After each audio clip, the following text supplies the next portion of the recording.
इस फुटेज में छुपा है एक बेहद डरावना सच। इसे देखकर पता चलेगा कि एक स्पीडवे गैस स्टेशन पर इस महिला पर आग कैसे लगी। कुछ ही मिनट पहले यहाँ एक काले पिकअप ट्रक को तेजी से पार्किंग स्थल में आते हुए देखा गया। लाल स्वेटर पहने एक आदमी बाहर निकलता है। बाईं ओर छाया में खड़ी इस महिला पर ध्यान दीजिए जब वो आदमी उसकी तरफ चलकर आता है। ऐसा लगता है कि वे बहस कर रहे हैं। तभी महिला पीछे हटकर उस आदमी पर एक कोल्ड ड्रिंक कैन फेंकती है। वीडियो कई मिनट तक चलता है। फिर वो आदमी महिला के ऊपर कुछ डालते हुए नजर आता है।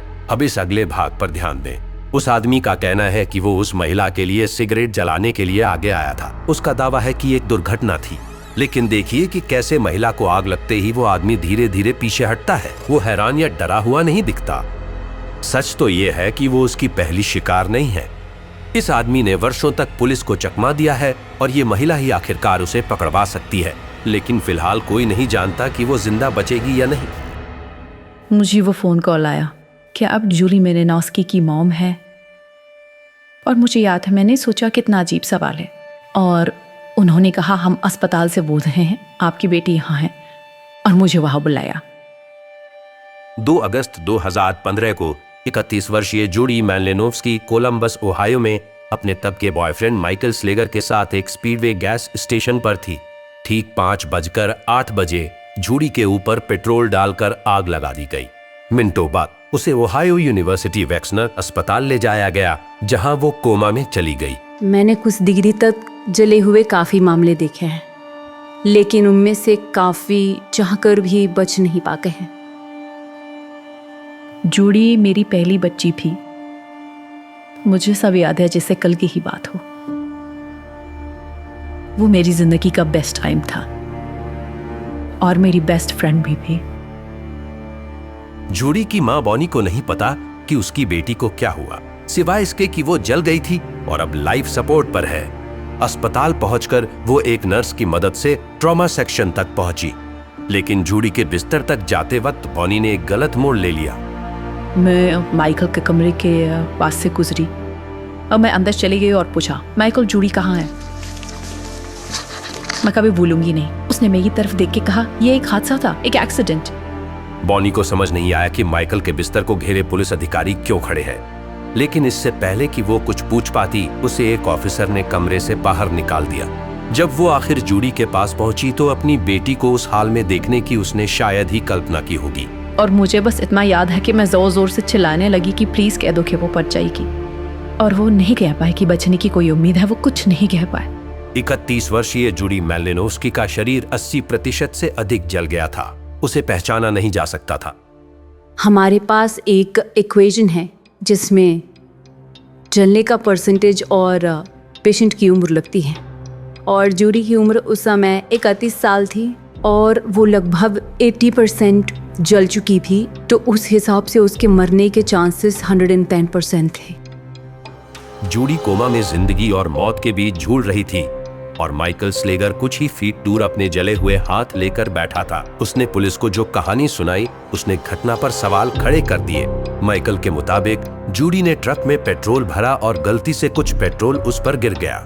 फिर माइकल उसके लिए सिगरेट जलाने लगा और तभी अचानक उस पर आग लग गई। उसकी कहानी से लगता है कि यह एक दुर्घटना थी और बिना जूडी की गवाही के जांचकर्ताओं को यही लगा कि माइकल निर्दोष है। हमें एक डर था कि जूडी की मौत हो जाएगी और हमें रिकॉर्ड में उसका बयान नहीं मिल पाएगा। मैं चाहता था कि जूडी की आवाज जितनी जल्दी हो सके सुनी जाए। डॉक्टर और नर्स की आंखों में सवाल था, क्या आप सचमुच इसे होश में लाना चाहते? उसका हाथ उठाओ। जूडी, मुझे सुन सकती हो? जांचकर्ता के अनुरोध पर जूडी को उसके आर्टिफिशियल कोमा से बाहर लाया गया। मतलब उसे फिर दर्द महसूस होगा। अच्छा, क्या तुम्हें अभी दर्द हो रहा है? ओके, ठीक है। अगर अभी तुमसे कोई पूछे कि उस दिन क्या हुआ था तो जवाब देना चाहोगी? आराम से जूडी, आराम से डेवी। मुझे याद है कि मैं उससे बात करने उसके पास गया था, तो पता नहीं था कि वो मुझे सुन सकती थी या नहीं।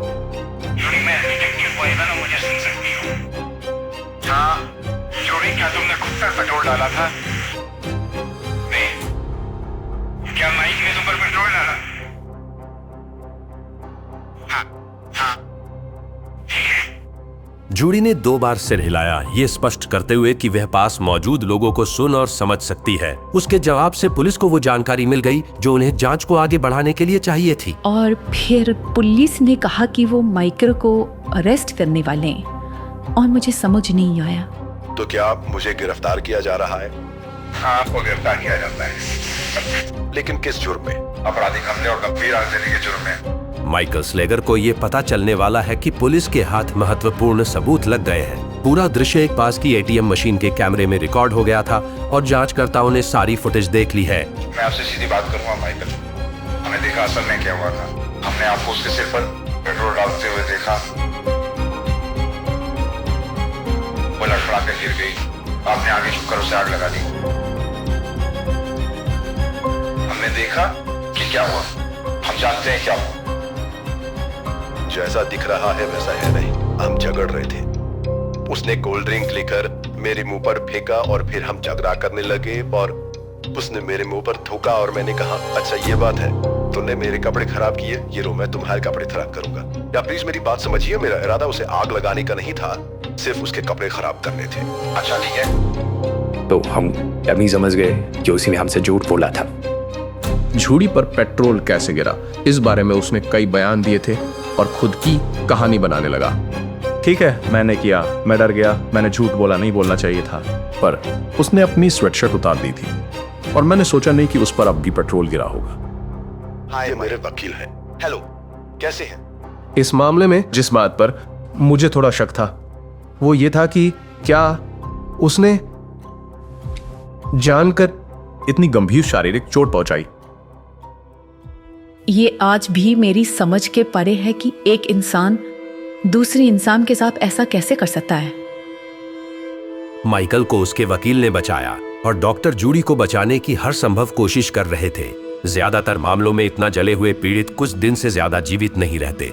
फिर भी महीने दर महीने अंतहीन ऑपरेशंस के बीच जूडी मौत से जूझती रही। वो बेहोशी की हालत में ही है और उसकी मां नहीं जानती कि वो कभी उठेगी या नहीं। और जूडी को सबसे प्यार था। ये फुटेज आपको विचलित कर सकता है। स्टैंड में तालियां बजाता हुआ ये जोड़ा सेलेस्ट और स्टीवन बियर्ड है। वो दोनों अपनी जुड़वा बेटियों जेनिफर और क्रिस्टीना के हाई स्कूल ग्रेजुएशन सेरेमनी के लिए आए हैं। अब आप उनके सामने अकेली बैठी उस महिला को गौर से देखिए। वो ट्रेसी टाल्टन है। उसे देखकर ऐसा लगेगा जैसे वो जुड़वा बहनों को बहुत पसंद करती है, क्योंकि जब दोनों जुड़वा बहनें मंच पर जाती हैं तो वो तालियां बजाती है। लेकिन लड़कियों को इस बात का जरा भी अंदाजा नहीं था कि इस फुटेज के कुछ ही महीने पहले ट्रेसी मेंटल हॉस्पिटल से निकली थी और वो छुप छुप के सेलेस्ट से मिलती थी और दोनों साथ मिलकर एक ऐसी योजना बना रही थी जिससे जुड़वा बहनों की जान को खतरा था। उससे डर लगता था हमें, भले ही हम कितने भी ताले लगा ले, हम कभी सेफ फील नहीं करते थे। हम डर गए थे, हमें लगा वो लड़कियों को मार डालेगी। सीधे सीधे रात को घर आ जाना। सुना क्या कहा? अगर आज नहीं आई ना तो बहुत बुरा होगा। साल है 1993। 13 साल की क्रिस्टीना अपनी मां सेलेस्ट और सौतेले पिता स्टीवन के साथ ऑस्टिन टेक्सास में रहती है और उसकी जुड़वा बहन जेनिफर अपने बायोलॉजिकल पिता क्रेग के साथ वॉशिंगटन स्टेट में रहती है। जुड़वा बहनों के माता पिता को उनकी कस्टडी के लिए लंबी लड़ाई लड़नी पड़ी। तलाक के कारण दोनों बहनों को एक दूसरे से अलग अलग रहना पड़ा। एक दूसरे से अलग रहना आसान नहीं था क्योंकि वो एक दूसरे की बेस्ट फ्रेंड थीं। उसे मिस करती थी, मैं जेन को मिस करती थी बहुत ज्यादा। हम दोनों हमेशा एक दूसरे के बेस्ट फ्रेंड थे। हम बाकी भाई बहनों की तरह नहीं थे, हमारा रिश्ता अलग था। उसके साथ होने से मुझे हिम्मत मिलती थी क्योंकि वो जानती थी मैं क्या महसूस कर रही हूँ। उससे दूर बताया हुआ हर पल मेरे लिए बहुत मुश्किल रहा है। जुलाई 1996। 3 साल तक एक दूसरे से अलग रहने के बाद दोनों बहनों ने गर्मियों में कैलिफोर्निया में अपने दादा दादी के घर पर मिलने का प्लान बनाया। दोनों बहनें एक दूसरे से 2 साल बाद मिल रही थीं। उनकी खुशी का ठिकाना नहीं था। हमें लगा ही नहीं कि हम इतने टाइम से दूर थे। हम इतनी जोर से हंसे कि आंसू ही आ गए और मुझे यकीन ही नहीं हो रहा था कि हम फिर से साथ हैं। लेकिन उनकी ये खुशी ज्यादा देर तक नहीं टिक पाई। जेनिफर अपने पिता क्रेग को फोन करके ये बताना चाह रही थी कि दोनों ठीक से पहुंच गए हैं, लेकिन कोई फोन का जवाब ही नहीं दे रहा था। दोनों लगातार फोन लगा रही थी लेकिन अब भी कोई जवाब नहीं दे रहा था। 2 दिनों के बाद उन्हें खबर मिली कि उनके पिता घर में मृत पाए गए हैं और वो अपने हाथ से लिखी एक चिट्ठी छोड़ गए थे। उनकी जुड़वा बेटियों को यकीन नहीं हो रहा था कि आखिर उनके पिता ऐसा कदम क्यों उठाएंगे। ऐसा लगा कि उस दिन मैं मर ही गई। दोनों बहनों को गहरा सदमा लगा। उनके 2 हफ्तों का साथ रहने का प्लान अब पूरी तरह बदल गया था। अब क्रिस्टीना सेलेस्ट और उनके नए सौतेले पिता स्टीवन बियर्ड के साथ ऑस्टिन टेक्सास में थी। शुरुआत में उसके लिए ये मुश्किल था, लेकिन धीरे धीरे वो नए सौतेले पिता स्टीवन बियर्ड से घुल मिल गई। वो अपनी नई सौतेली बेटी का ध्यान रख रहे थे और उसे प्यार की कमी नहीं महसूस होने दे रहे थे। जब मैं स्टीव से पहली बार मिली तो वो मुझे बेहद अच्छे लगे, जिससे मुझे बहुत राहत मिली, क्योंकि वो टेक्निकली तो मेरे स्टेप डैड थे। संडे मेरे लिए बहुत खास हुआ करता था, क्योंकि उस दिन हम दोनों साथ में नाश्ता करने जाते थे। ये मेरी जिंदगी का एक खूबसूरत रिश्ता बन गया था। सालों साथ साथ रहने वाला ये परिवार बाहर से देखने वालों को काफी खुशहाल लगता था। दोनों बहनों ने हाई स्कूल जाना शुरू कर दिया था और पिता के रूप में स्टीव के आने से उनका परिवार अब पूरा हो गया था। स्टीवन ने दोनों को अपनी पारिवारिक अंगूठी देकर औपचारिक रूप से गोद भी ले लिया। वो अपनी अंगूठी हमेशा पहने रखते थे। हमें गोद लेने के बाद उन्होंने हमें अंगूठियाँ गिफ्ट की, हमें बहुत अच्छा लगा। मतलब उनका हमारे लिए एक अंगूठी बनवाना स्पेशल तो था ही, लेकिन उनका हमें गोद लेना ही बहुत बड़ी बात थी। लेकिन 2 अक्टूबर 1999 की रात के 2:30 बजे सब कुछ बदल गया। जेनिफर अपने बॉयफ्रेंड के घर में थी और स्टीव के घर पर क्रिस्टीना रोज की तरह सो रही थी जब उसके बेडरूम का दरवाजा अचानक खुला। लाइट ऑन हो गई और मेरी मॉम दौड़ती हुई अंदर आई और बोली, दरवाजे पर कोई है। और मैंने सोचा ये चल क्या रहा है। वो घबराई थी तो मैं भी जल्दी बेड से उतरी और उनके साथ भागते हुए दरवाजे तक गई।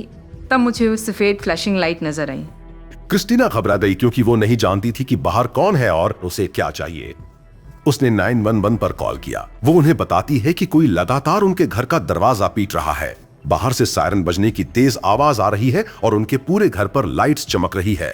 911 ऑपरेटर क्रिस्टीना को बताता है कि बाहर पुलिस है। कुछ देर पहले डिस्पैचर्स को 911 पर उनके घर से किसी का कॉल आया था। प्लीज जल्दी एम्बुलेंस भेजो। वहाँ क्या हो रहा है? मैं बिस्तर पर हूँ।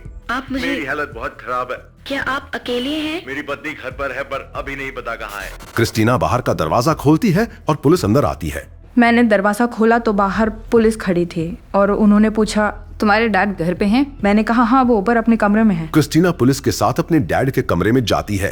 पूरी तरह घबराई हुई उसकी माँ भी उनके पीछे जाती है। जब तक मैं और वो पुलिस ऑफिसर बेडरूम में पहुंचे, पैरामेडिक्स स्टीव को बचाने की कोशिश शुरू कर चुके थे। इस आदमी को जल्द से जल्द मेडिकल मदद की जरूरत थी। थोड़ी भी देर हुई तो बात बिगड़ सकती थी। पैरामेडिक स्टीव को स्थिर करने की कोशिश करते हैं, लेकिन उसका खून बहुत ज्यादा बह रहा है। वो लोग उसे जल्द हॉस्पिटल ले जाने की तैयारी कर रहे थे। तभी एक पुलिस ऑफिसर की नजर स्टीव के बिस्तर के पास जमीन पर पड़ी एक शॉटगन की शैल पर जाती है। मैं हैरान थी। मैंने पूछा, क्या उन्हें गोली लगी है? और उन्होंने कहा हाँ। मुझे यकीन नहीं हो रहा था। क्रिस्टीना अपनी बहन को फोन करके सब कुछ बताती है। स्टीव को नजदीकी हॉस्पिटल में एयरलिफ्ट करके ले जाया जाता है। उनकी बातों पे मैं यकीन नहीं कर पा रही थी। घबरा गई थी, मैं बहुत ही ज्यादा घबरा गई थी। बियर्ड के घर पर घटना स्थल को घेर दिया गया था और जांचकर्ता जांच कर रहे थे। ऐसा लग रहा था जैसे कोई साइड दरवाजे से घर के अंदर आया जिसे लॉक नहीं किया था और स्टीव के कमरे में जाकर उसे गोली मार दी। जांच शुरू करने से पहले पुलिस को कमरे की एक एक चीज और हादसे के वक्त वहां मौजूद परिवार के हर सदस्य की फिंगरप्रिंट लेनी थी। उस लिस्ट में थी क्रिस्टीना, जेनिफर और उनकी मां सेलेस्ट। तब तो मैं शॉक में चली गई थी कि स्टीव को गोली लगी थी, लेकिन मैं सोच भी नहीं सकती थी कि ये किया किसने होगा। मुझे लग रहा था शायद कोई चोरी करने गुस्सा होगा, पर जैसे ही हम घर से बाहर निकले, सेलेस्ट ने धीरे से मेरे कान में कहा, अगर पुलिस तुमसे पूछे कि क्या तुम्हें किसी पर शक है तो ट्रेसी का नाम मत लेना। सेलेस्ट आखिर क्यों चाहेगी कि हम ट्रेसी का नाम ना ले? ट्रेसी टाल्टन। हमले की रात से 6 महीने पहले सेलेस्ट की मुलाकात 45 वर्षीय ट्रेसी से हुई। ट्रेसी ऑस्टिन में एक स्थानीय किताबों की दुकान में मैनेजर थी और सेलेस्ट के साथ उसकी गहरी दोस्ती हो गई। सेलेस्ट अक्सर ट्रेसी को अपने घर डिनर और बर्थडे पार्टीज पर बुलाती थी। वो बेटियों की हाई स्कूल ग्रेजुएशन सेरेमनी में भी थी। उनकी दोस्ती बहुत ही अजीब थी। मुझे ऐसा लगता था कि शायद इस औरत को हमारी मॉम से दोस्ती से कुछ ज्यादा की उम्मीद थी। दोनों जुड़वा बहनें हॉस्पिटल जा रही थीं और ये सब समझने की कोशिश कर रही थीं।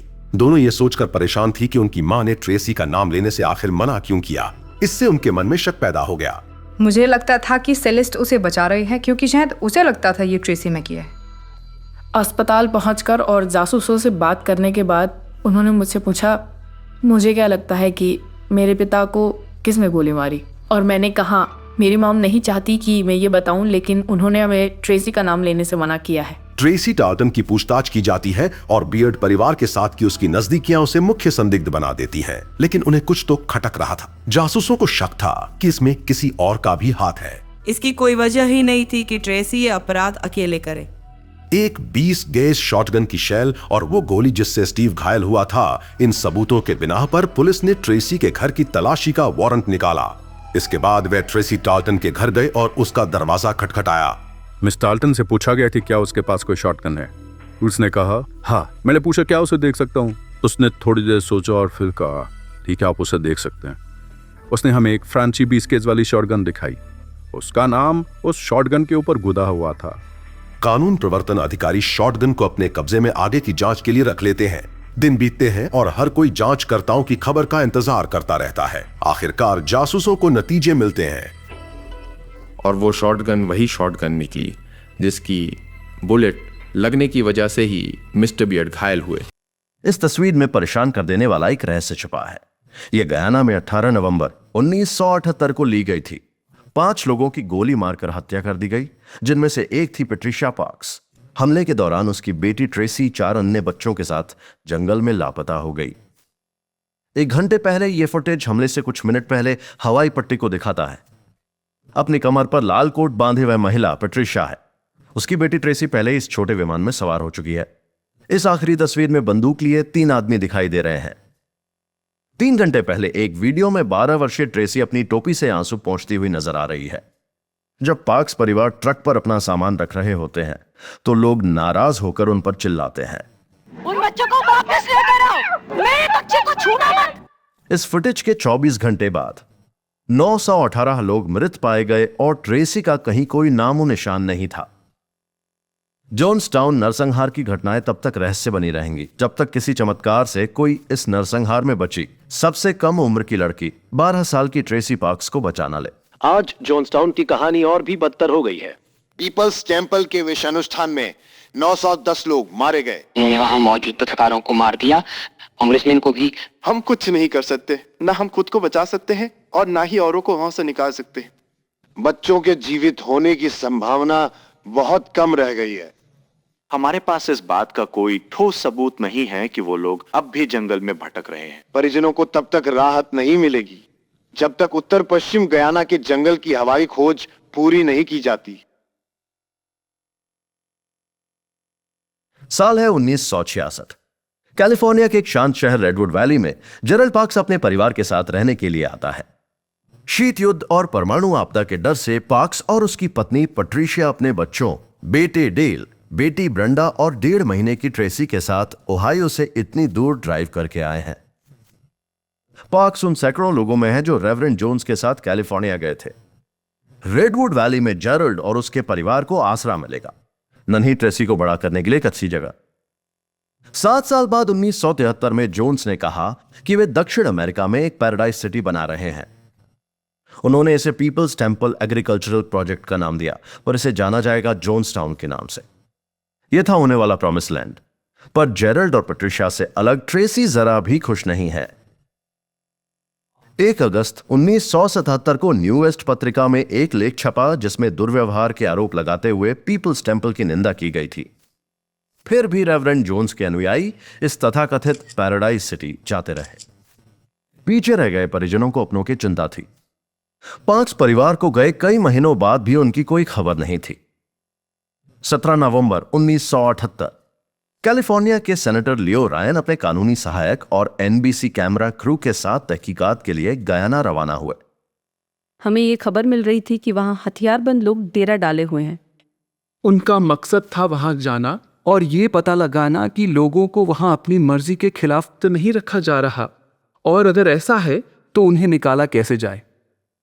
जॉन्सटाउन शहर की पूरी यात्रा टेप पर दर्ज है। आप यहां जो तस्वीरें देख रहे हैं वे बाद में इस गयाना हवाई पट्टी पर पड़ी मिलेंगी। मैं यूनाइटेड स्टेट्स की सरकार से हूं।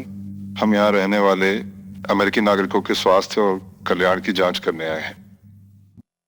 कैंप पहुंचने पर लियो रायन को एक अनोखा दृश्य देखने को मिलता है। खेलते मुस्कुराते हुए बच्चे, रंग बिरंगे कपड़ों में नाचते और गाते लोग। इस बात से कोई कैसे इंप्रेस ना हो कि उन्होंने गयाना के जंगलों के बीच एक समुदाय बना लिया था। ये देखिए, चावल, लोबिया, ये भी लोबिया। जगह जगह अलग अलग कंटेनर रखे हुए, हम सारी इन्वेंटरी देख ही नहीं पाए। Cold drink.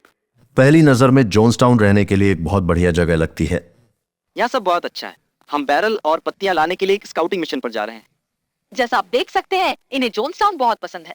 लेकिन कोई बात है जो हम अपनी आंखों से नहीं देख पा रहे हैं। क्या ये लोग वाकई खुश हैं? कुछ लोगों ने कहा कि वे चाहकर भी यहाँ से जा नहीं सकते।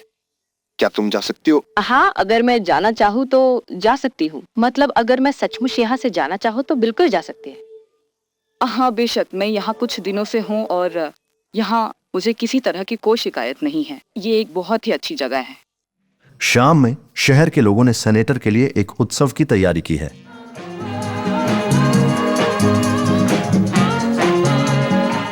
वो एक बहुत ही खुशहाल समुदाय था। मैं सोच भी नहीं सकती थी कि वहाँ कुछ बहुत गलत हो रहा था। आप सभी जानते हैं कि मैं यहाँ उन सवालों के जवाब ढूंढने आया हूँ जो आपके समुदाय के बारे में उठाए जा रहे हैं। लेकिन एक बात मैं बताना चाहूंगा, आने के बाद से अभी तक कुछ लोगों से मेरी बातचीत हुई है और अगर उनकी माने तो भले ही बाकी दुनिया के लोग कुछ भी कहे, आज तक उनके जीवन में इससे बढ़िया अनुभव और कुछ नहीं रहा। लेकिन इस खुशनुमा माहौल के पीछे एक परेशान करने वाली सच्चाई छिपी है। पवेलियन से गुजरते हुए एक जर्नलिस्ट को एक आदमी चुपके से एक नोट थमा देता है।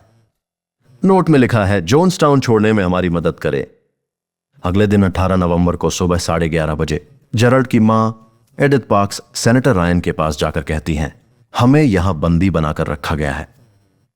हैरान सेनेटर रायन ने जेरल्ड से पूछा कि क्या उनकी मां सच कह रही हैं। मैंने कहा, हम 7.5 महीने से यहाँ हैं और अब हम घर जाना चाहते हैं। कोई सोच नहीं सकता कि जेरल्ड और उसके परिवार ने यहां क्या झेला था, लेकिन अगले 72 घंटे 12 वर्षीय ट्रेसी के लिए काफी बुरे होने वाले थे। ट्रेसी की कहानी कई साल पहले रेडवुड वैली में शुरू होती है। मुझे लगता है कि मेरे डैड को शुरू में पूरा यकीन था कि जिम जोन्स एक अच्छे इंसान थे। पीपल्स टेम्पल में जन्मी ट्रेसी को जीवन भर यही सिखाया गया था कि जिम जोन्स को खुद भगवान ने चुना है। आ गया हूँ बेटी, खड़ी हो जाओ, आगे बढ़ो, तुम्हारा भला होगा, आगे चल कर आओ। एक सभा में वो व्हीलचेयर पर बैठी एक महिला से खड़े होने को कहता है। जैसे ही वो धीरे धीरे उठने लगती है, भीड़ भावुक हो जाती है। फिर वो उससे चलने के लिए कहता है, आगे बढ़ो, आगे आओ, आगे बढ़ो, तुम ये कर सकती हो। वो उसे अपनी तरफ चलकर आने के लिए कहता है।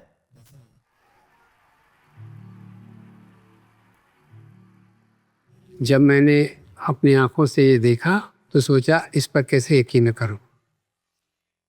जेरल्ड नहीं जानता था कि व्हीलचेयर पर बैठी महिला असल में जोन्स की ही एक सेक्रेटरी थी, जिसे इसी ड्रामे के लिए लाया गया था। मैं अपनी बात करूं तो जिम जोन्स मुझे हमेशा अच्छे लगते थे। वो काफ़ी हैंडसम थे। उन्हें देखते ही मैं जैसे खो सी जाती थी। कुछ लोगों को लगता है कि मेरे शरीर में ईश्वर का वास है। उन्हें मुझ में क्राइस्ट दिखते हैं, उम्मीद की एक किरण। पर बड़े होने पर जब मैं अच्छी और बुरे का फ़र्क समझने लगी, तब मुझे एहसास हुआ कि हर एक मीटिंग अच्छी मीटिंग नहीं थी। हर बुधवार जिम जोन्स अपने अनुयायियों के लिए एक अलग तरह की बैठक रखते थे। वे उसे शुद्धिकरण कहते थे, बुराई का शुद्धिकरण। अगर आप उन लोगों से बात करते हुए पकड़े गए जो चर्च से नहीं थे, तो आप मुसीबत में पड़ सकते थे। बड़ों और बच्चों सभी को सामने बुलाकर पैडल से मारा जाता और सारी सभा आप पर हंसती।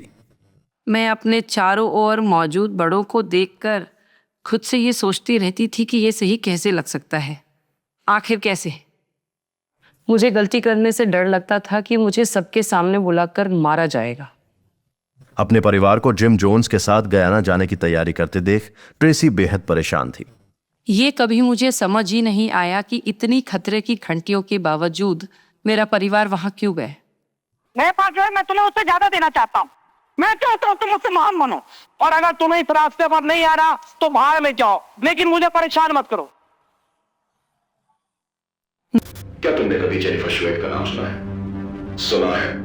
क्या तुम्हारा कभी उससे संपर्क हुआ? हाँ, उसके बारे में बताओ। नहीं। ये शख्स 19 सालों से फरार था, पर अगले 15 सेकंड में पहली बार आपसे टूटते देखेंगे। हर कहानी के दो पहलू होते हैं। हाँ, लेकिन इस कहानी का कोई दूसरा पहलू नहीं है। अगर तुम उसे आज देखोगे तो तुम्हें उस पर बहुत गर्व होगा, सच में।